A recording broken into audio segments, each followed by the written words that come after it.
Now, first things first, the structure guiding the overall fund is typically known as the glide path. And the glide path defines how the portfolio might actually shift over time, making that allocation change from stocks to bonds. On paper, this could reasonably seem like a balanced trade-off.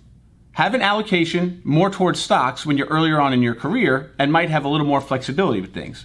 And as you shift closer to your retirement date, move more into bonds as you want a little bit more stability. But the one problem with that assumption is that it assumes that the glide path works for everyone. I like to think of these target date funds as prepackaged meal prep kits.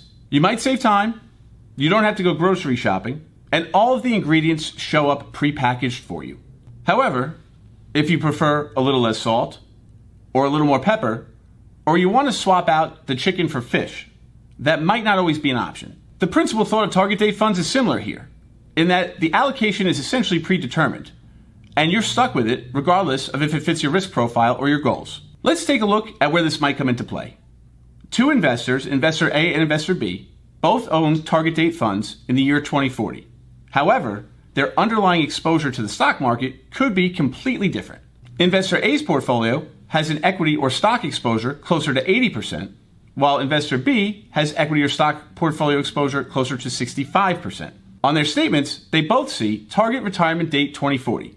However, their actual underlying exposure to risk is pretty darn different in this scenario. And this caveat is more than just a minor detail, because it can absolutely have an impact on your long-term growth or portfolio management plan. An aggressive allocation might offer more growth potential. However, it could also swing more violently to the downside when the market experiences corrections or pullbacks. On the other hand, a conservative allocation could feel more stable or safer.